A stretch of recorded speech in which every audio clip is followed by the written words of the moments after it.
Okay, we'll get started here. Good morning. Good morning. My name is John Von Paris, and I am the chairman of the MDTA Finance Committee. I hereby call the meeting of the Finance Committee to order at 9 a.m. In accordance with the live streaming law, this meeting is being conducted via video conference and is being live streamed on the MDTA Finance Committee webpage. All members will have their video active during the entirety of the meeting. To minimize background noise during the call, I would ask that everyone on the line please mute your phones except when speaking. I ask that those who are presenting or answering a question to please turn your video and audio on when speaking. When you are done, please turn your video off and put your audio on mute. There are no members of the public, no elected officials, and no media who have pre-registered to comment at this morning's meeting. At this time, we will begin with agenda item number 1, the approval of April 11, 2024 open meeting minutes. Is there a motion to approve the minutes as presented? So moved. Member Carroll. Member Ardinger, I'll second. Okay, we have a motion and a second. All those in favor? Aye. Opposed? Motion carries. Thank you very much. We will move to agenda item. Let me just comment here one thing. Member Rosen is unable to join us today. So I wanted to say that early on. I apologize for the delay in saying that. The item number 2 is an approval item, board operating policy, proposed amendment for tolling contract modifications, and Kim will present. Good morning, Kim. Good morning, members. Kim Millender, Principal Counsel. So this item is an amendment to the board operating policy. So this is in follow-up to discussions that were had last month during the committee and board member meetings regarding presentations of some changes to the MDTA's tolling contracts. Realizing that, the criticality and importance of these contracts to the MDTA and its operations and functions, staff convened and talked about whether or not these should be required to be presented to the board, particularly when there are any changes or modifications to the contract. And the recommendation that we're making back to the board of staff is that to clarify the operating policy, to make it clear that these kinds of changes or modifications to the tolling contracts will be a required approval by the board. And this was also presented to the Capital Committee for their consideration. They concurred moving this to the full board approval, and that's what I'm seeking today is your concurrence to move this to the full board at its next meeting for an approval.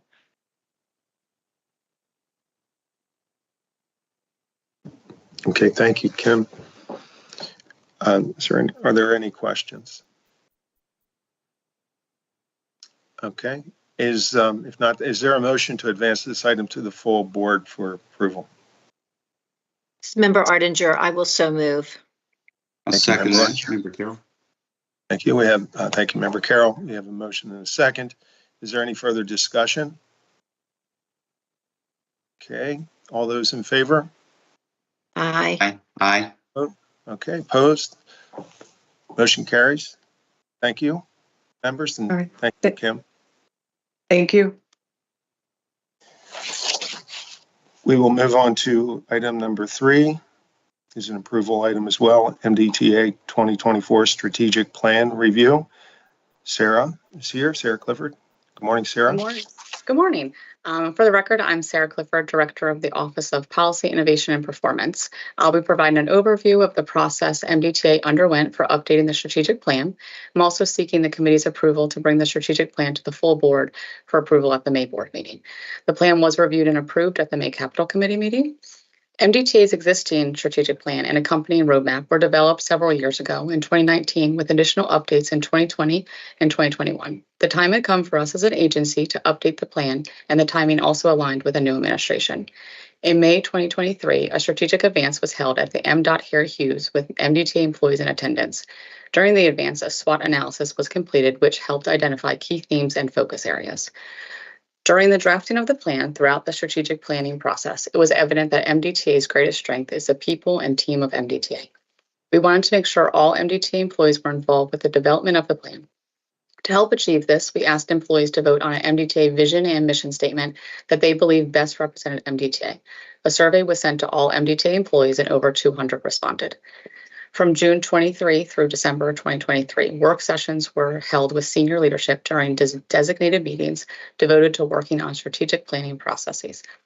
The planning process helped engage stakeholders across the organization in defining a comprehensive assessment of what our strategic plan should look like.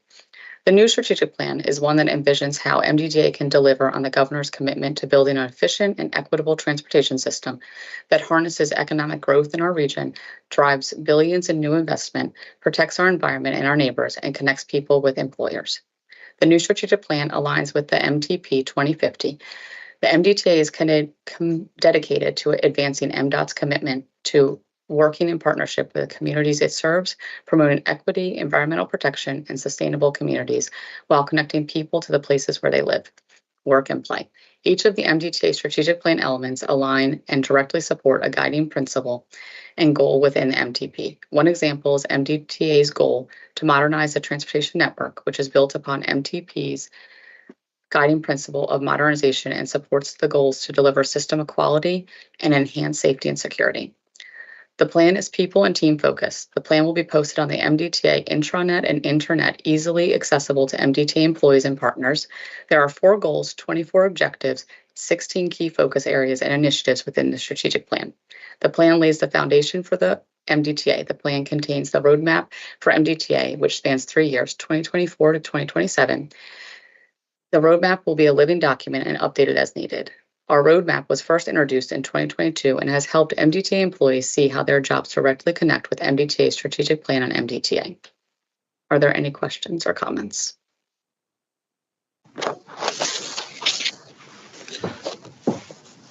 I just wanted to thank you for all the work that went into this. There's certainly a lot here, and I know that you blended in the goals of MDTA as well as some of the strategic initiatives of the state.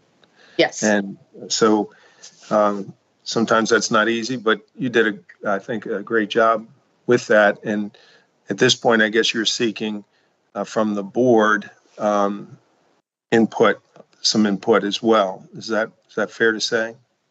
Yeah, if you have input, yes. Seeking approval, but yes, if you have input or comments, please share them. Okay. So I guess today we're seeking, I guess, the request is to advance this to the full board. Yes. And but are there any other? I guess I'll ask that question of the board. Is there a motion to advance this to the full board for further consideration? And then we'll have some comments too at the end. Yep, Member Carroll. I just had one question, Member on Paris. Sarah, thank you for that presentation. Just thinking through when the strat plan was being formulated, we certainly didn't have the most impactful thing in the history of probably the MDTA happening. Is that plan in any way impacted, or do you anticipate that plan anyway being impacted by what has happened with the Key Bridge, or is that just not sort of in the framework of how you think through this? No, great question. And unfortunately, that the Key Bridge collapse happened before we were finished finalizing the strategic plan. So we were able to add that in on our roadmap. If you look on pages 5 and 6, that is captured on the roadmap. You're right, I missed that. Okay, thank you. You're welcome. Okay. Any other questions? Good question, Member Carroll. Is there a motion to advance this to the full board? So moved.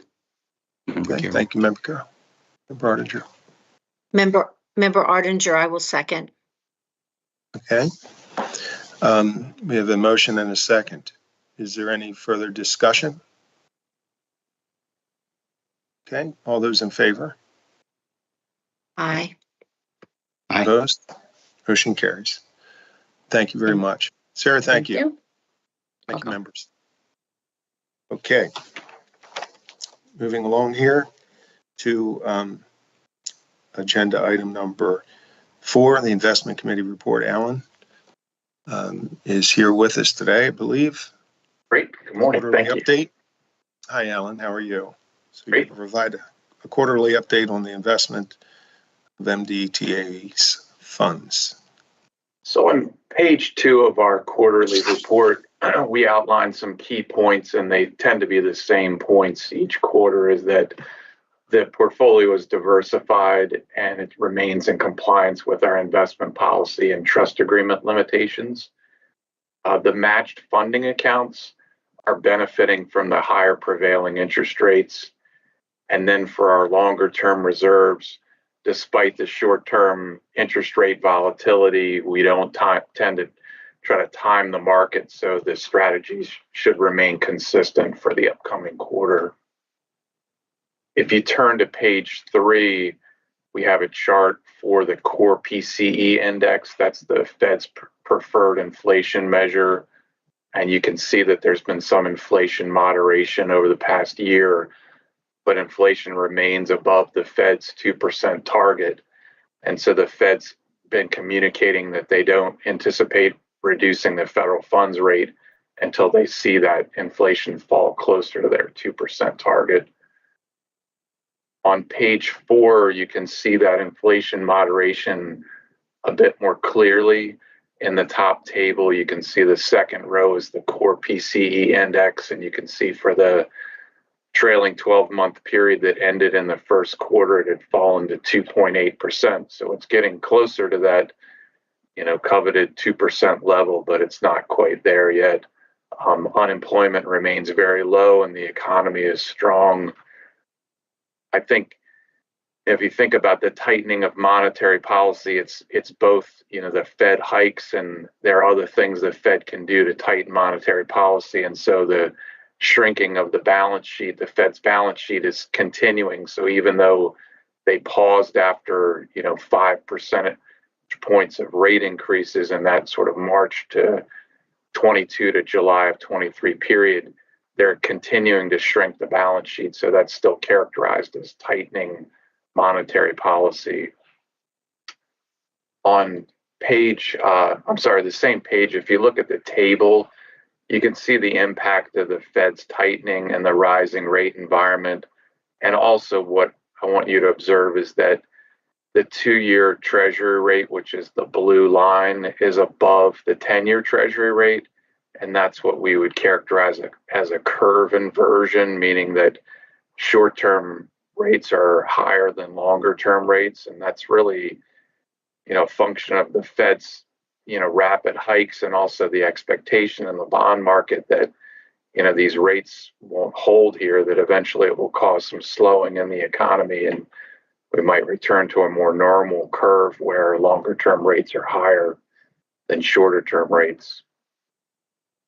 On page 5, we show a pie chart of the different asset allocations to different sectors in the bond market.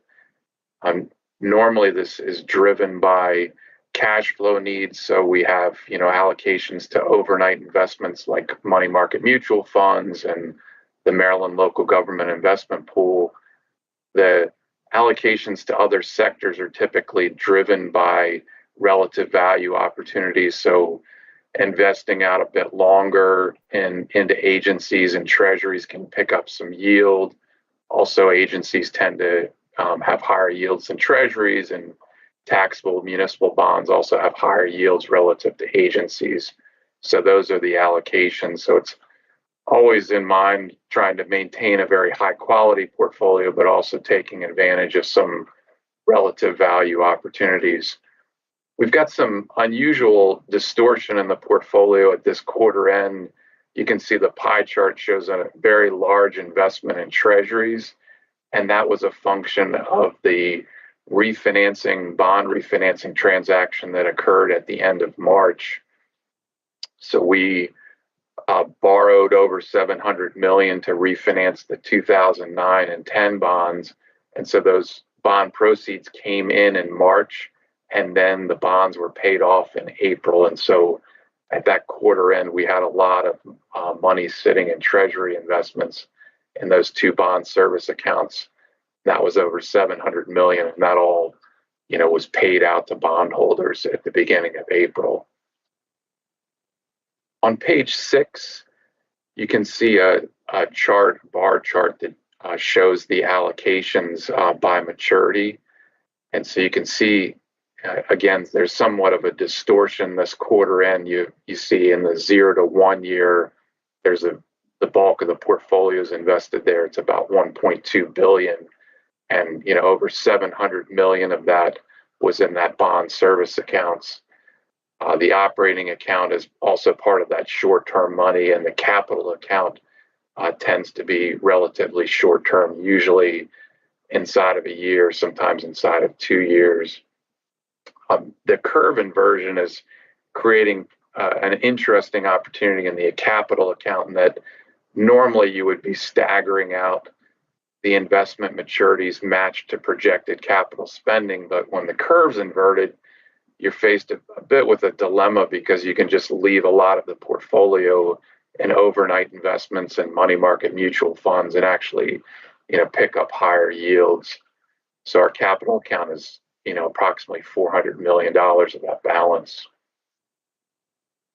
On slide 7, you can see another bar chart that shows just the longer term reserves. So they typically are about 400 million. Our debt policy mandates that we maintain a minimum of 400 million in our longer term reserves, and that's to help maintain our access to the capital markets and at that AA rating level. And the rating agencies would like us to maintain sort of unrestricted reserves that approximate our annual operating budget. Our general account has staggered maturities from essentially 1 month out to 5 years. That's about 350 million of that total. And the smaller M&O reserve has staggered maturities from 1 month out to 15 years. And that's approximately 50 million. Page 8 and 9 are compliance report tables. The key here is that for the trailing quarter, we remained in compliance with all of the policy limitations. And those policy limitations are primarily minimum credit ratings, investment concentrations by sector and single issuer, and also maturity limitations to limit the volatility in the portfolio. On page 10, it shows trade allocation by dealer. All of our purchases and sales, or most of them, are done on a competitive basis when it's possible. So when we go out to buy something, we send out an offerings request to a large group of dealers, and the winning dealers essentially picked based on the best price, best yield. And the same is true when we sell something in the portfolio. So what you're looking for in that is normally to see some dispersion amongst those dealers, and we would typically add or remove dealers we remove a dealer if they're not competitive over a long period of time, and we might try out new dealers periodically.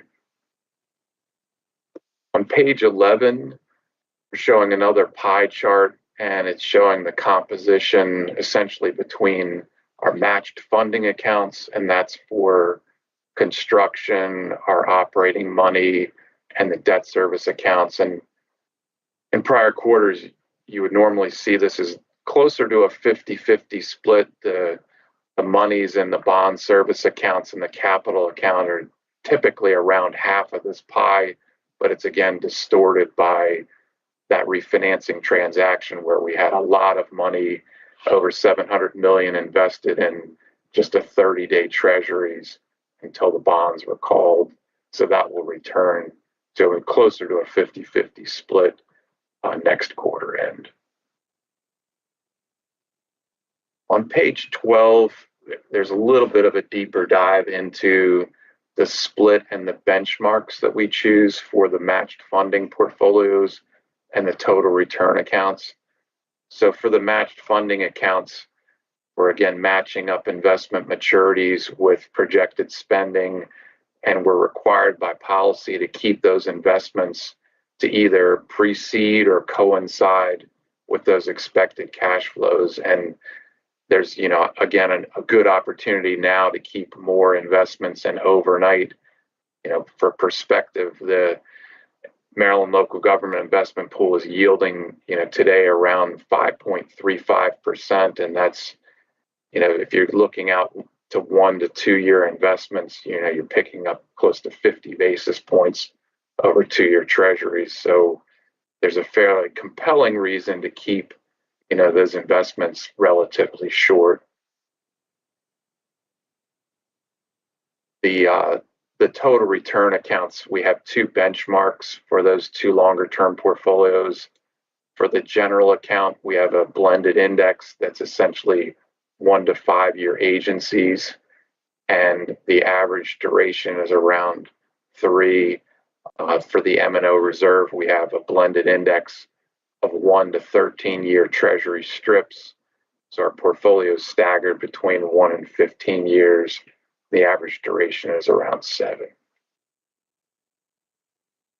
On slide 13, we have a summary tables showing investment returns over recent 1-month period and the trailing 12-month period.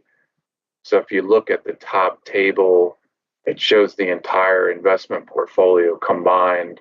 So over the trailing 12 months, it earned about 4.2%.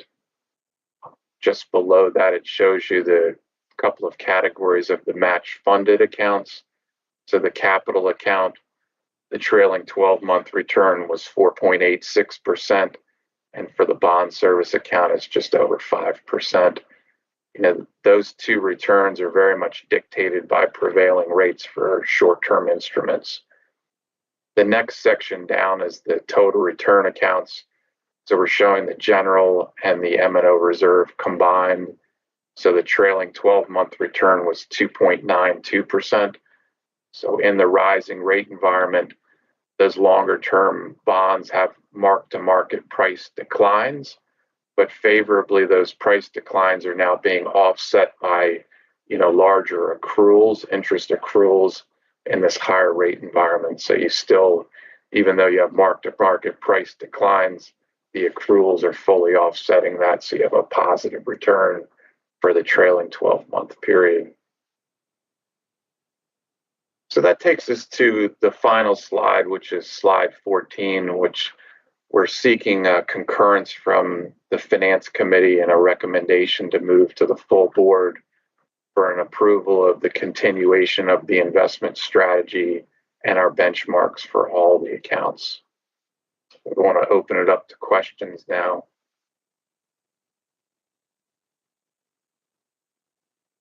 Any questions? Member Von Paris, I have a question. Please. Alan, thank you as always.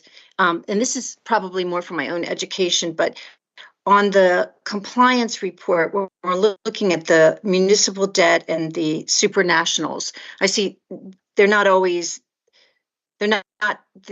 are some that are only rated by S&P or only by Moody's. What is our bench minimum that we're looking for in regards to investment, in regards to the ratings for both of those? Yeah, that's a good question. We have in our trust agreement a minimum credit rating of single A, and so we tend to buy more in the AAA and AA category. My preference is to keep us primarily there. I'm comfortable with single A securities from a credit perspective, but it puts us in a forced seller situation if we have a rating that falls, down below that ratings category. So historically, the default probability in the AA and AAA ratings category is, even in the single A for municipal bonds, is extremely low. So we're able to pick up, I'm typically looking for an extra 20 basis points in AAA securities over, a U.S. government agency or treasury. So that's the relative value opportunity, is you're buying something that's equivalent in credit quality and risk, but offers, significantly more yield And that really helps us, in relative performance versus the benchmarks, not so much in a single month, but over multiple months. So I think if you look in the policy limit column, which is on the far right on that, or the second column from the far right, is that we can't buy any more than 5% of the portfolio in any single municipal issuer. And so that's another element of diversification that limits the exposure to any single issuer. So it's another sort of risk mitigant.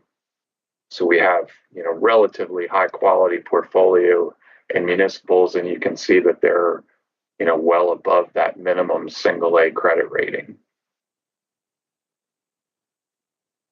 Okay.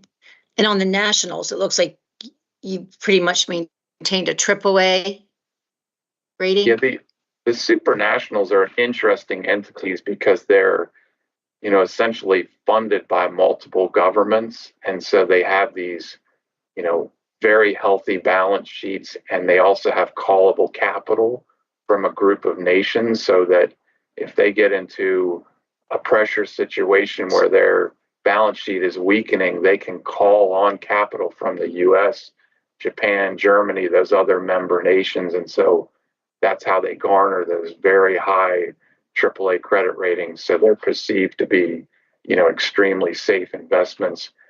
At times they offer a good relative value. Again, I'm only buying things in the portfolio that offer, safety and a yield pickup over treasuries or agencies. Otherwise, there's not a lot of incentive to invest in supranationals. In some prior years, you've seen we've had a larger exposure to supranationals, and it's relatively low right now. It looks like, only about 3.5% of the portfolio, and it's somewhat a function of international relative rates between the U.S. and Europe and other buyers. Is that, if U.S. rates are higher than other buyers, and the supranationals have the ability to issue in multiple countries, there hasn't been a lot of yield pickup in supranationals, and so we haven't been actively buying in that sector in recent months. Thank you.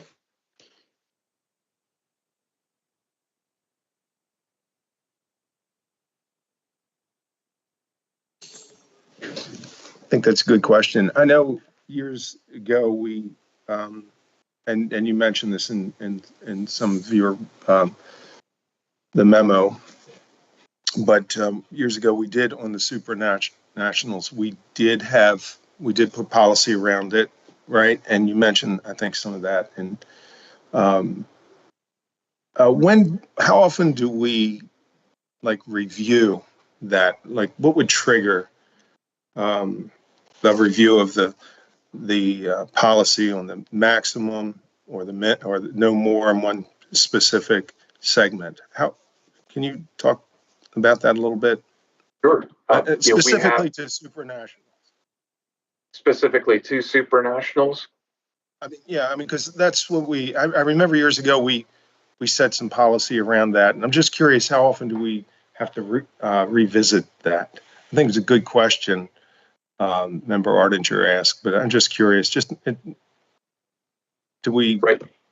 Yeah, the board operating policy requires, certain things from the board, and among them is to review the policies. So we have a debt policy that must be reviewed annually, and the investment policy that must be reviewed annually. So those limitations are contained in the investment policy. We created the limitations, and the recommendations originally came from collaborative effort between our internal investment committee and consulting with external advisors. We looked at peer policies of the state treasurer's office and other agencies in setting those limitations. I will say that the goal is diversification and to reduce risk, but sometimes they're somewhat arbitrary. Is that you set a policy limit for something that's AAA rated, and there's not necessarily a justification why you can buy 100% treasuries or 100% agencies and you set a lower limit on something else that's AAA rated, other than just that you have some perception that, U.S. government may be safer than a supranational, even though it's backed by multiple nations. So every year we have the opportunity to revisit that. And if you want us to take a little bit of a deeper dive in the annual review, we could certainly do that. You might recall that we've actually come back to the Finance Committee and the board and asked for changes in those policy limits. So one of the policy changes was to single issuer exposure for U.S. government agencies.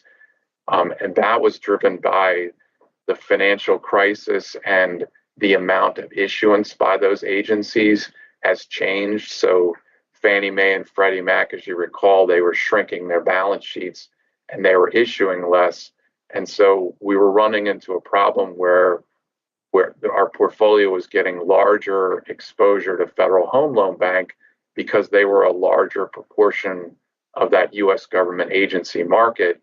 And, with, implied backing by the federal government, in the case of Fannie Mae and Freddie Mac, they were in receivership, you feel fairly comfortable with those credits. And so the portfolio was a little bit hampered at that time, where we were bumping up against somewhat arbitrarily set diversification limits. We made a justification to the Finance Committee and the board for a change in those limits.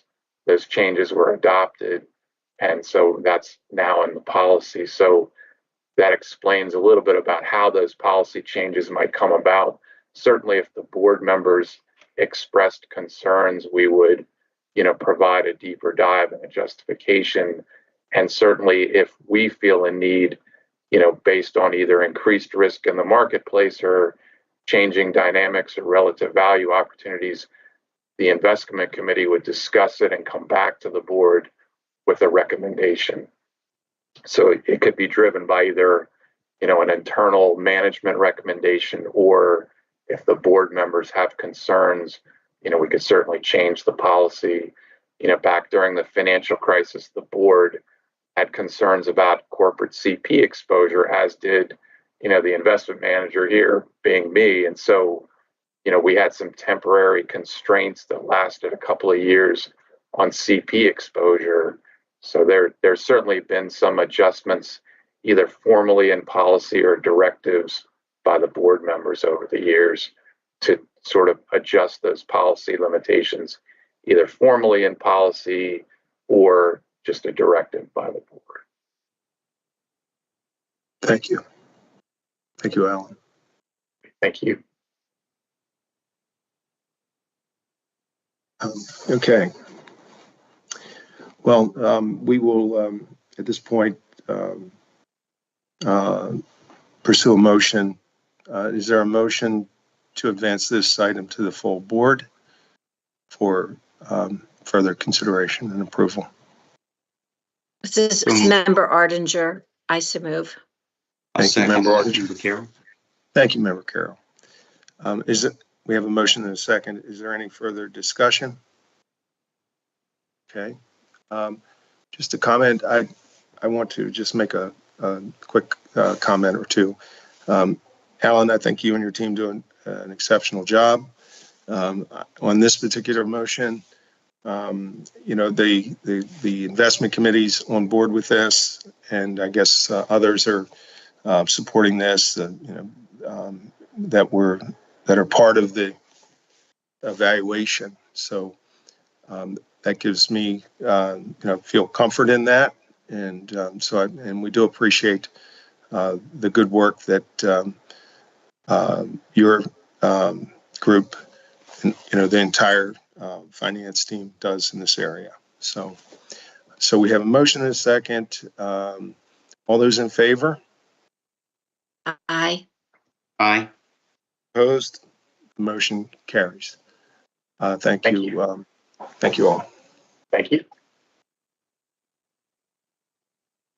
That item was the last approval item. We will now go to item number 5, an update on the fiscal year 2023 single audit report. Jason? Hi, good morning. How are you? I think you might be on mute. Yep. Thank There we you. go. Good morning, board members. Apologies for that. For the record, my name is Jason Stolickney. I'm the highway manager in MDTA's Office of Engineering and Construction. This is related to the KH 3024 quadruple zero project, which is the I-95 at Belvedere Road interchange construction project, which is the recipient of a $20 million grant through US DOT for funding through the Build Grant Program. This grant was secured by Cecil County with MDTA performing grant management. As a part of the grant process, MDTA performs an annual single audit, which was recently concluded for state fiscal year 2023. As a result of that audit, MDTA received an audit finding related to the quarterly reporting process. As a part of the grant agreement, MDTA is required to provide quarterly financial and project progress updates to Federal Highway on or before the 20th day of the first month of each calendar year quarter. The audit identified that the reports were not consistently submitted in a timely manner and that there was insufficient supervisory controls in place to review the work. It is noted that the required reports were ultimately submitted, although not always in a timely manner. In response to the audit finding, MDTA has created a written process for developing, reviewing, and submitting the required documentation to provide additional surety that the work will be done correctly and on time. The auditors were satisfied by this response.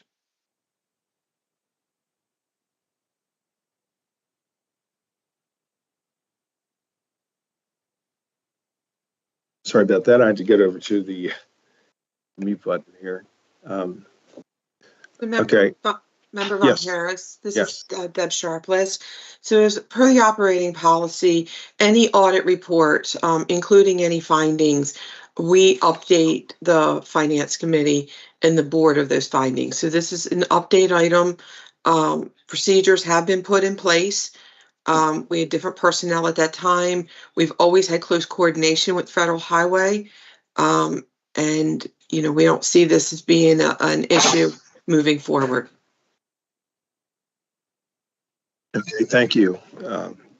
Good. And I think the main thing, it's been identified, it's been corrective action has been taken, as you said, and we are, you know, we're moving forward. Right. Okay. I think that's the most important thing that we identify. It's been identified and it's been addressed. We learned from it. All right. Is there anything else that anybody have any other comments on that, on this Member Ardinger? Member Ardinger, yeah, I just had a question. I know that they said that there's potential penalties, but then you also said the auditors were suffice with the response. Do we know, will there be a penalty? Are we still waiting to find out, or where are we on that? No, there's been no discussions that any type of penalties or whatever would come from Federal Highway, and there's no discussions of that. And the reports were accurate. You know, whenever they say may, you know, they're talking about if something's not reviewed by who prepared it. You know, the reports were accurate, and there's no conversations at all about any type of penalties. That you know, that type of language exists when something is severe. This by no means even comes close to severe. This is a minor adjustment that we needed to do. It is a betterment by having the policy. You know, it's better than what we were doing before, but this is not a severe issue. Okay. And then I know you said you put changed the procedure in such a way that it won't occur again. I just had a question. I know that it looks like this report would originate from the Office of Engineering and Construction. Does finance in any way then oversee that? Is there a check? Is there another level that it's checked? Not for this, not for these types of reports. This is something that someone in engineering would prepare. and then management within engineering would review it. It's Okay. in the review, it's that second set of eyes. So it stays within that department specifically. Okay, thank you. Okay. Good questions. And we appreciate the feedback and addressing these questions. Mr. Stalinsky, thank you. And Deb, thank you. All right, we'll move on to the next item. Thank you, Member Ardinger, for your comments. Agenda item number 6, contract number MA 28680000, third generation electronic tolling collection. And we have Customer Service Center Systems and Services retroactive mod number 3. And Joe Quattrone will be, hi Joe, will be presenting. Hi there. My name is Joe Quattrone, for the record, the ETC program manager on contract MA 2868. As you mentioned, this is a mod 3 that's in a retro status. I think it's best that I'm going to talk, I'm going to follow the memo, the summary memo, and also the exhibit that was part of the mail outs as well. And I'm going to start on the second paragraph of the memo. So mod 3 will retroactively increase the O&M line items. And I'll explain how we got into the retro situation. It's described in the first paragraph, but we'll talk a little bit more about it. So what we're seeking is, funding for years 3 and 4 in the amount of $49,159,268.19. And that's lined out in the Exhibit 1, each line item that makes up that 49 million. Largely, every time we come to the committees,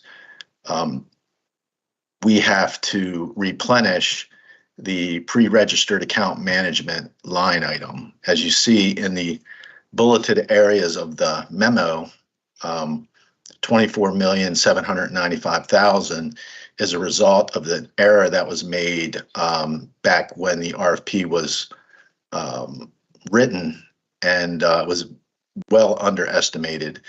I believe the error only estimated for 1 month instead of 2 years. So every time we come back, this line item itself is 50% of what we have to ask for every time to fund the years, the 6-year base term. We're doing some other things in this mod that I'll get to. It's in the paragraph 1. But if you look at the 4 bulleted items, that's a roll up of what's in Exhibit 1. And Exhibit 1, if you take a look at that, that's color coded to tell you, how those line items roll up to these 4 categories. So I'm just going to switch to Exhibit 1 real quick. There was an error, I think, in the, we said the, if you're looking at Exhibit 1, line item 305, we said it was blue, it's really purple. And that's the pre-registered account management. So anytime there's accounts over $1 million, we have to pay extra for anything over $1 million accounts. So we estimate that to be $24,795,000 for the next 2 years, years 3 and 4. So that's the lion's share of every time we come to the committees. That's the lion's share of our costs. Then there's other line items associated with video toll related items in the green text. We have increased mailings. As you can see, anything in green, since we've gone to all AET, there's a need for increased mailings of NOTDs and citations. So we kind of forecast what we're going to need for the following years 3 and 4 for that. And then you see in the orange text, customer service and communications items.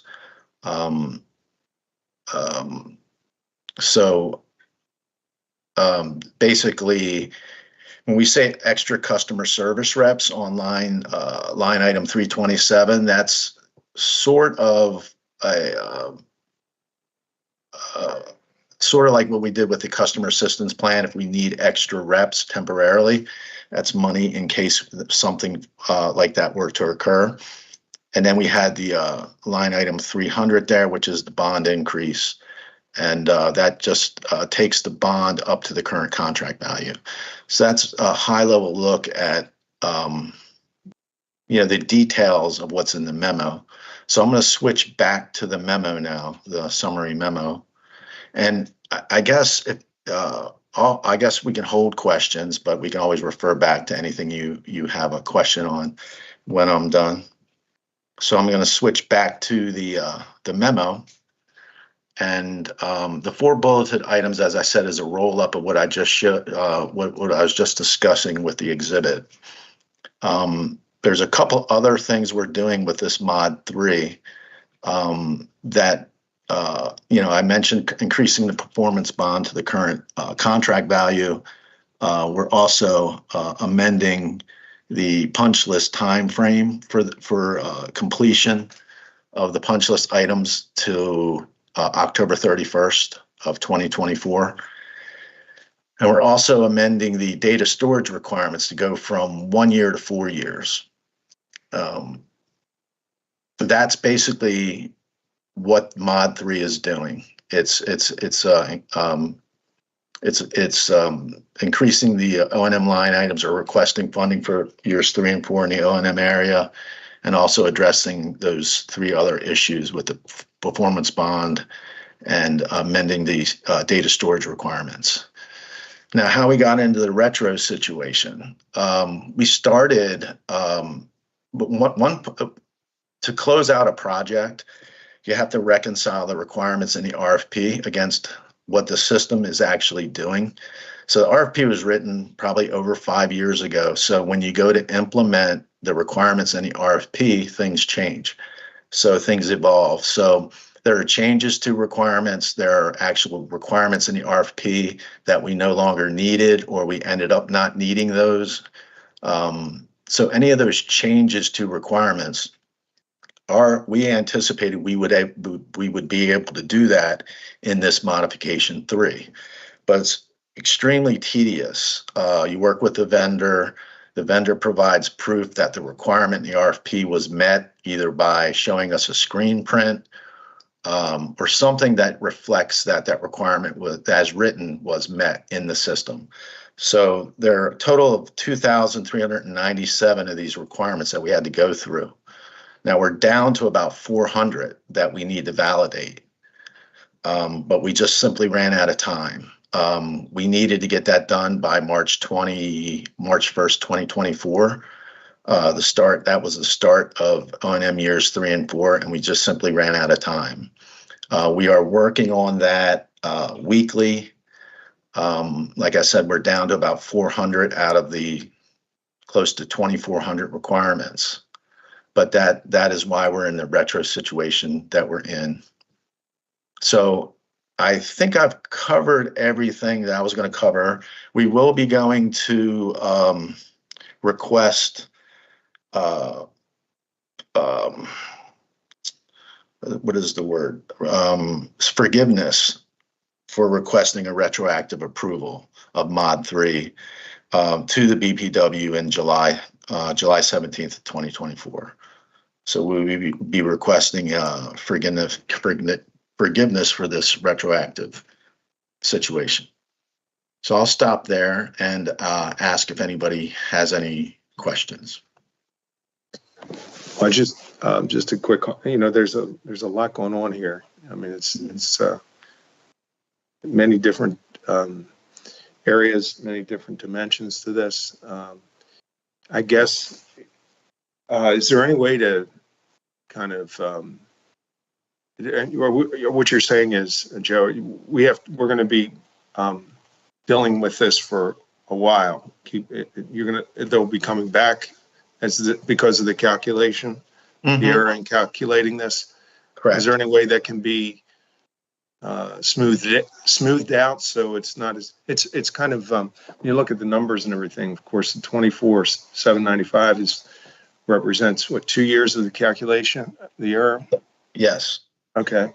I mean, that's a significant amount there, but we were going to spend them anyway. Is that correct? We were going to have that, incur that anyway. Yeah, anything over, Time. yes, any accounts over $1 million, we pay extra for.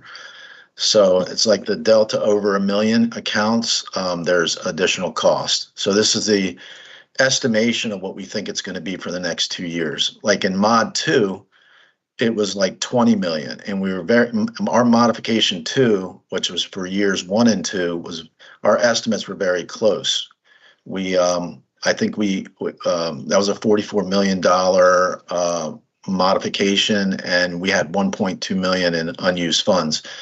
So, we try to forecast what we're going to need, and we usually are pretty close to accurate. But this particular era is causing us to come back every 2 years and replenish at a significant amount of money.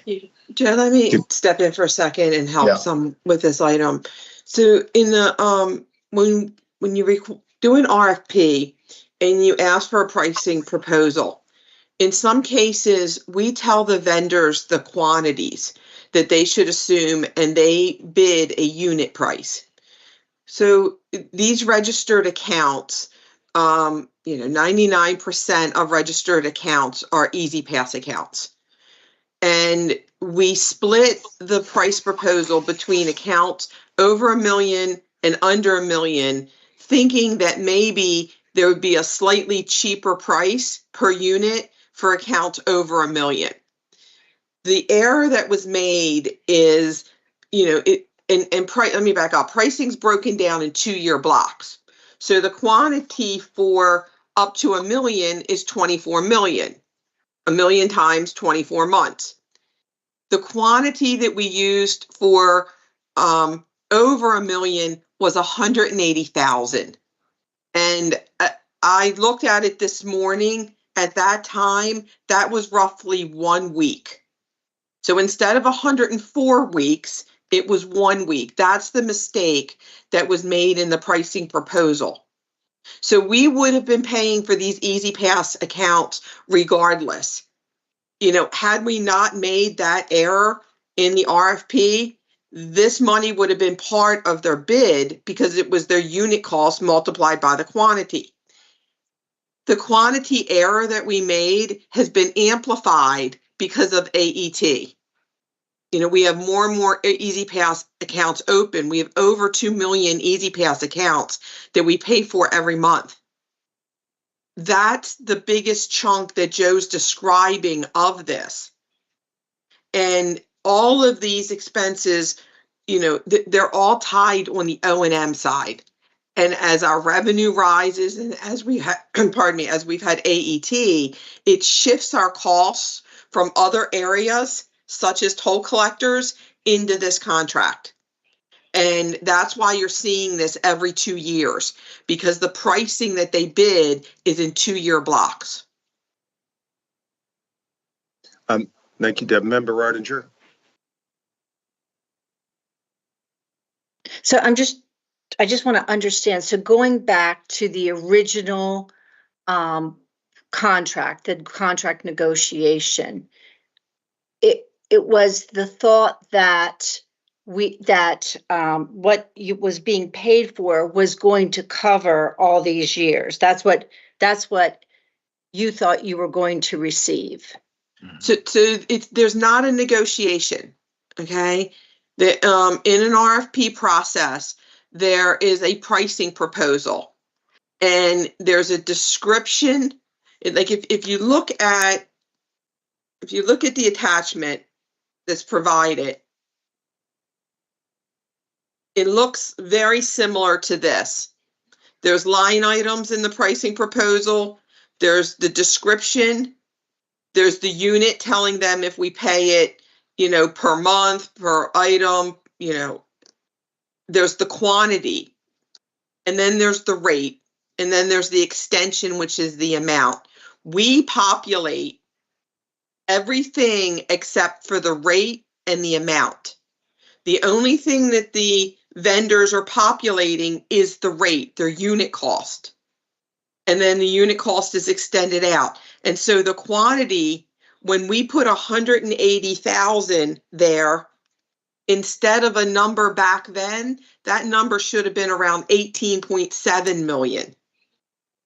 That's what's causing this. Okay, so I guess back to John's, Member Von Paris's point.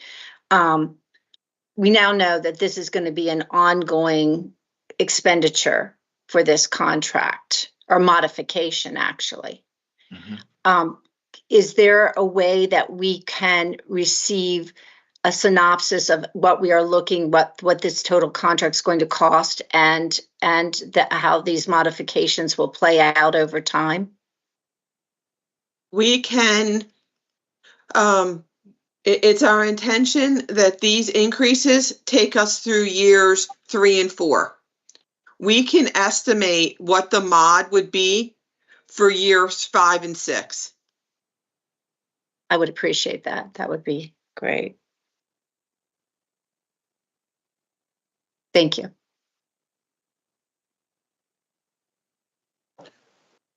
Thank you, Member Archer. If an individual member would like a little bit more of a briefing on this, how would that work?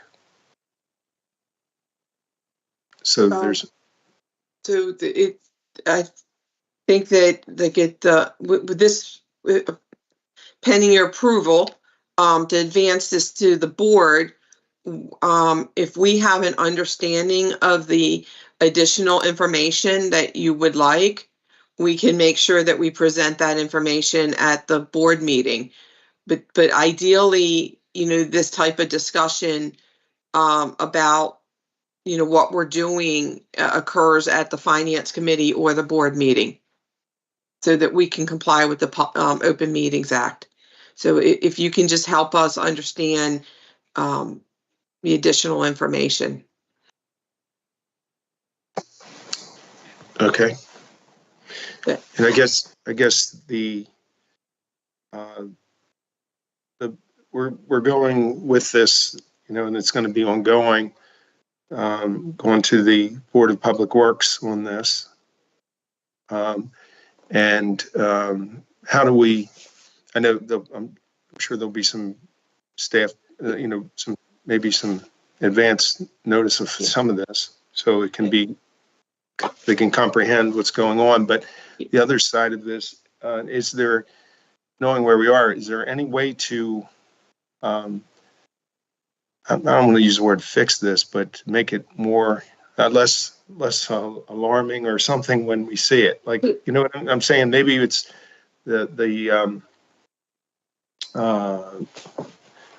it's, when you look at those numbers, and then when we dig down and it's explained, it's certainly a better feeling than we have when we look at those numbers. But also, is there anything else we can do in the future? Yeah, if I could jump in, I think, just the education process we need to do, getting it more ahead of these things. Obviously, we're in a retroactive, kind of this, Joe has described it as asking for forgiveness. So the best thing we can do is make sure we're getting farther ahead of these things in the future. So that's, this is the first step of that, kind of explaining what we have to the Board of Public Works moving forward with the next modifications, and as you just asked, seeing what those out year costs are. I mean, this is the cost of electronic toll collection, and these are modifications that you make when you have multiple year contracts. I think the other best thing that we can do as we're preparing in the long term for another contract in the future, is to learn from these lessons and make sure they're documented, because all of us don't last forever to go through these long-term contracts. So making sure the resiliency of the agency and these lessons learned exists for the future. Member Von Paris. Yes. Go ahead, Deb. Okay, Just the way this works is we're when we take these to the Board of Public Works, we typically have a pre-meeting with the board staffers before the actual BPW meeting to bring them up to speed so that we can answer any questions kind of behind the scenes instead of publicly at the podium. And that's been a practice we've undergone since the inception of this contract and any other retroactive contract as well, or hot topic contracts. And I want to update the update. This says we're taking this in July. We are now taking it on the August 28th board. And the reason being is we have to have a signed contract by the vendor before we can submit a package for BPW approval, and we don't have that yet. So the July 17th date is moved to August 28th. Yeah. And so Donna's talking about a standard practice. So the BPW staff, they make sure they understand these contracts before they're publicly presented. And again, that's standard practice. One of the things that we'll do when we present at the board meeting is show you relative to like what was toll revenue that was collected electronically at the time this RFP was put together versus what is it now. Because, with the increase in revenue comes increase in the cost to collect that revenue. That's what you're seeing. That's why all of these expenses fall in the O&M phase, which matches up against our revenue. Okay. Thank you. Member Artinger? Sorry, thank you, Member Von Paris. Just one more thing. Donna had mentioned that there needs to be a signed contract in order to present it to the Board of Public Works. Is there potential that there might be further changes in regards to that contract, and that this is something the Finance Board should take up and be at a later time? Could there be any changes? No, what you see is what the Mod 3 is going to contain going to the vendor. Okay, thank you. You're welcome. There's no way to kind of solve for this right now in terms of the way it's being presented. I guess we can't pull the Band-Aid off of something and then go sort of more, an explanation. We're going to be revisiting this for a period of time, right? Is that what we're saying? We're going to come back in roughly year and a half. There'll be another modification request for years 5 and 6. It is our intention that we do not come back for another modification from a money perspective, right? Mm-hmm. The next mod will be aligning all the requirements to make sure that the requirements that are in the final contract aligns with exactly the system that was delivered. So that's a little bit of a housekeeping type. There's no financial impact with that modification. It's our intention not to come back with a financial for roughly 18 months from now, which is for years 5 and 6. Okay. Thank you. Any other questions from any board members? No. I want to thank all of you for your participation in this. It's very important, and it's. I think you've addressed the questions here, and I guess if there are further questions, we can get them out to. If there are any other, as you mentioned, Deb, the methodology to do that. If anybody has any other questions that as a follow-up or something to clarify or whatever. Mm-hmm. Okay. Well, then this is an update item. So we will, I guess, move on. Thank you all. And we will move on to the next item, number 7. Thank you. Thank you. Thank you. Third quarter budget comparison, Jeffrey Brown. Good morning, Jeffrey. Good morning. Good morning, board members. For the record, my name's Jeffrey Brown, Budget Director of the MDTA, and I'm here to give our quarterly update for the fiscal year 2024 March year-to-date performance. As of March 31st, we have spent 62% of the budget compared to a target of 72%. The main drivers are personnel vacancies, which are partially offset by higher overtime, higher insurance premiums due to market pressures, and some lower expenses for objects that typically have heavier expenses in the third and fourth quarter. Object 3 was over budget at an 80% spend rate, but this was due to a one-time payment of the state radio system invoice, which came in at budget, so we do expect this to come back towards budget. Object 10 is at a 90% spend rate, and this is due to a double booking of an invoice, which is in the process of being corrected. That will bring this object back to on budget. Or below budget slightly. Object 13 is over budget at 154% spend, and that's due to higher insurance premiums, and that will stay high. All other objects are at or below the targeted spending level.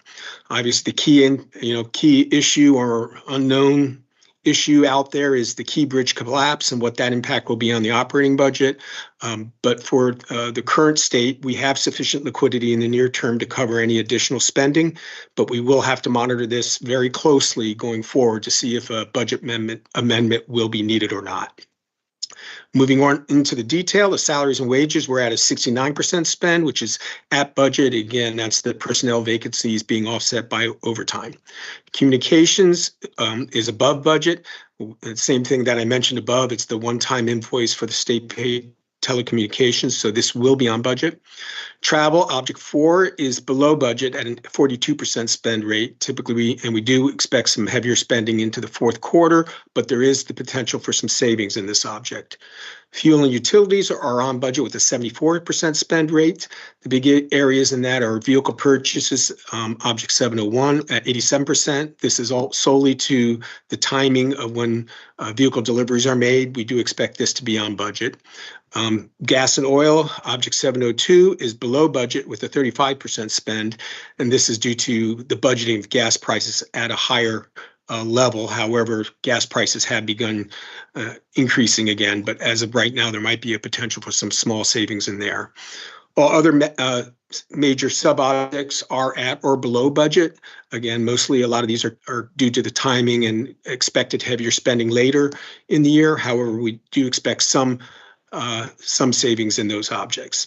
Contractual services, Object 8 is at a 47% spend rate. The significant variances start with advertising at 36% spend. Typically, we have our public outreach early or late in the spring, early in the summer months, so we do expect heavier spending, and this should come back towards budget. Engineers, 807 is below budget at 48% spend. However, there is more activity occurring typically in the second half of the year, and in terms of what we've identified, we actually think there's a little bit of an exposure on this that might actually be above budget. Equipment repairs and maintenance is below budget with a 3% spend rate. The primary driver is a large IT invoice, which should hit for next quarter, and that will eat up a good chunk of that. However, due to being discounted pricing, it looks like, versus what was expected, we do expect savings in this object. Building repairs and maintenance, A12 is at 40% spend. Again, this is the season of heavier activity in this, so this will creep up, but we do expect potential savings. Both education and training, 819, which is at 37%, and management studies, which is at 26%, are below budget. But this is, again, when things typically hit the accounts, we do expect some heavier activity towards the end. But in both of those cases, we do expect some savings full year. The IT-related objects, 841 to 869, are at a 54% spend rate, which is below budget. This is expected to be on budget. These are major invoices that are usually identified, and it's just when they are paid or not paid. So we do expect this to be on budget. EasyPass Service Center cost is under budget at 41% spend rate, and this has again been driven by delayed invoicing. We continue to monitor that activity and try to update the model, but at this point, we still expect this to be close to budget. Supplies and materials is slightly below budget at 61%. Within that, roadway maintenance, 905, is below budget with a 36% spend rate. There does tend to be much heavier activity towards late spring, early summer. Again, we expect this coming back towards budget. Salt is at 44% spend. That will be savings due to only a couple or three snowstorms that I can think of, but reduced activity versus what was budgeted. Uniforms is above budget with an 85% spend rate. Again, this comes in lumpily, maybe if that's a word, but it doesn't come in smoothly. So we do expect this to be close to budget, but there might be a little bit of exposure there. Transponders is below at 60%. We do have some more orders out there, so we do expect this to come back to budget. Replacement object 10 is at a 90% spend rate. Within that, it's replacement equipment 1013, which is at a 26% spend rate. We do expect this to come back closer to budget, but we have quotes that are lower than what we were expecting, so there should be some savings in that. Replacement computer equipment 1033, that's the one that's way above budget. That's the double booking, which will be corrected, so that'll bring that back towards budget. The additional equipment is below with a 42% spend rate. Again, this is when deliveries occur, and there are some major deliveries we still are expecting, but we do expect some savings. And then finally, object 13 is the one well above budget, and that's due to the insurance premium rates, which we have discussed before. From risks and opportunities, we've identified $5 million in exposure on various objects. However, we do expect to fully offset that with underspending in other categories, some of the ones which were mentioned above. The key uncertainty, obviously, is a key bridge impact. As mentioned above, we think we have sufficient liquidity as of now, but it is an ongoing monitoring process because of the unknown. So we will determine if there is the need for a budget amendment as we continue to monitor the situation. That concludes my comments. I'm happy to take any questions at this time. Okay, thank you, Jeff. I guess the real big number there is the 33.4 in the insurance side on that climb on that increase. So right, and I know that was there was discussion about that. The other, you mentioned the key bridge, and I would assume that we're closely monitoring and tracking all the expenses associated with that. And I don't mean to go into detail, but I would trust that we're doing that. Yeah, I don't know if you want to speak, Deb, or I mean, yes, we've set up project coding to start capturing all the expenses that are occurring presently, and we are starting to see some of that flow through to our statements, and you can see some of the impact. But yes, that has been set up in place to capture those expenses so we can monitor it. Thank you. And in the coming couple of weeks, we'll determine if we need a budget amendment. Much of the debris removal impacts the operating budget, not the capital budget. And so we, I think we're more likely, just to be safe, to request a budget amendment, because the last thing we want to do is have our actual expenses higher than our budget and violate our trust agreement. So I expect we will, to be cautious. Yep, agree. Thank you, Deb. Any questions from any of the members on this? Okay. Thank you, Jeff, for your presentation. Yeah, thank you. Okay, we will move on to the next item. It's an update on the third quarter budget comparison, revenue of actual versus projected spending for fiscal year 2024, the capital budget. Jennifer Stump. Hi, Jennifer. Oh, there we go. Hi. Jean. How are you, Jean? I'm Jeannie Marriott, the Capital Program Manager, and Jennifer's not here today, so I'm going to take care of this item. Well, it's good to see you. Thank you. It's good to see you all too. Well, I do see you every month, so. I am here to update the Finance Committee on the status of actual fiscal year 24 capital spending against the fiscal year 24 capital budget in the fiscal year 24 to 29 draft CTP. And this information will also be presented to the full board later this month. As of March 31st, 2024, 40.7% of the fiscal year 24 budget was spent as compared to the targeted spending level of 75%. The total budget for fiscal year 24 is $539.6 million, and the actual spending, and that's supposed to say through the third quarter, was $219.6 million. 21 of the 83 projects budgeted in fiscal year 24 were within the acceptable spending limits of 50 to 100%. And now I'm going to skip over to the risks and opportunities, and we'll look at the attachment after that. Due to the collapse of the Francis Scott Key Bridge and the subsequent impact on traffic along I-895 and I-95, several projects in those regions may experience delays. And these delays are intended to prevent further disruptions to traffic on those critical routes. The Office of Engineering and Construction is currently assessing these projects to determine their definitive impact on fiscal year 24 spending. However, the reduced traffic around the I-695 Key Bridge area presents an opportunity. It may allow us to expedite certain projects, potentially leading to an increase in spending during the fourth quarter of fiscal year 24. Notably, this includes the rehabilitation of Curtis Creek drawbridges superstructure and the FSK staging dock construction, both of which have been identified for consideration. Now, if we look at attachment A, these are the 10 projects that are budgeted for more than $11 million each in fiscal year 24.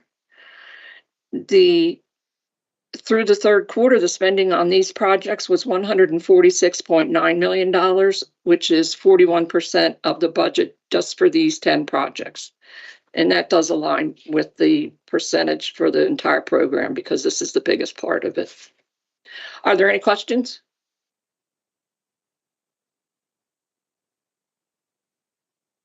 I don't see any at this point. Okay. All right. Thank you. Jeannie, thank you. Thank you.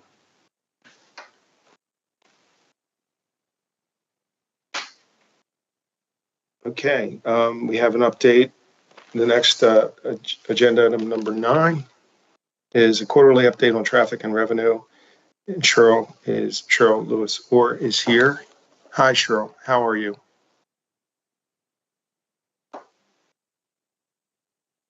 I think you're on mute. There you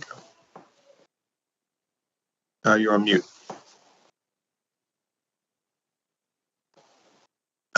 We can't hear you.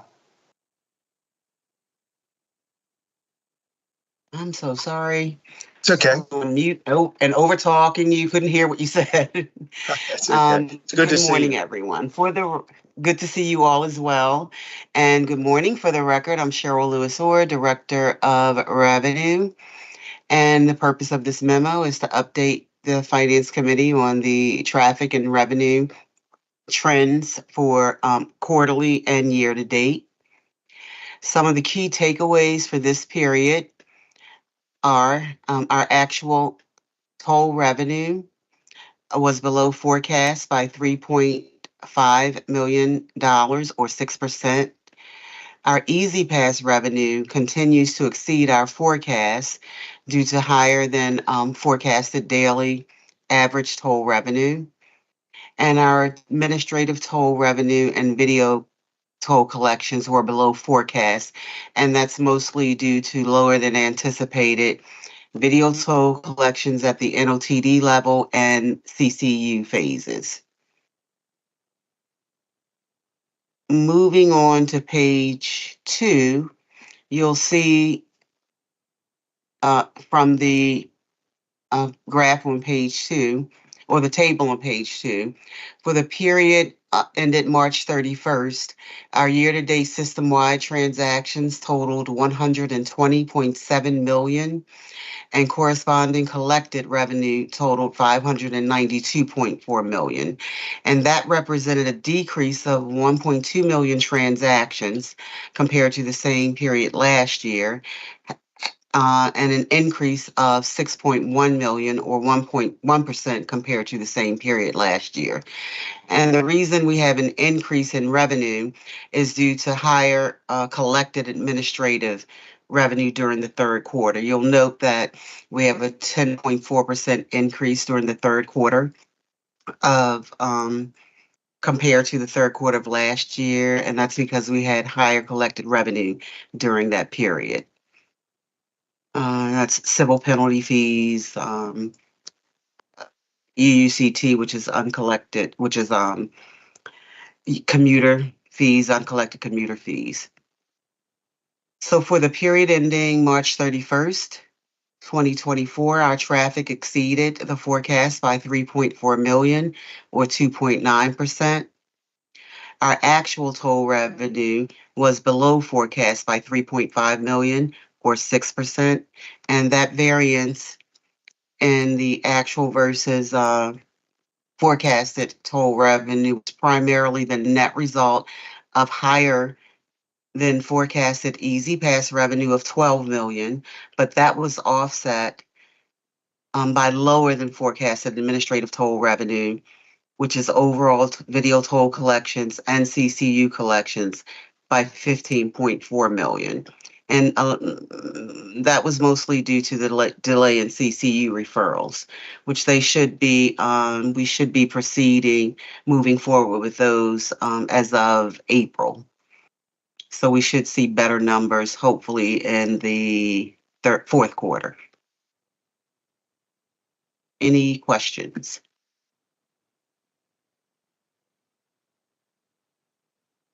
I don't see any questions from any of the members. I guess I just want to, we're leveraging everything we can to collect. Is that correct? Everything we can to collect our money. We are, yes. Okay, that's important, obviously.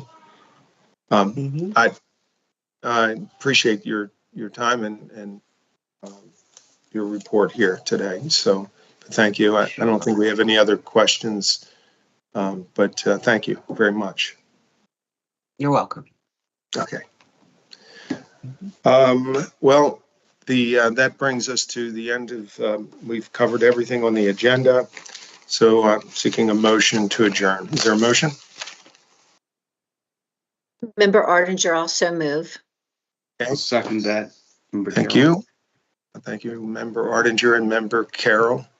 I just want to say one thing before we just I'm thanking everyone for the participation today and for all of the materials and everything that goes behind this meeting. There's a lot of work that goes behind it.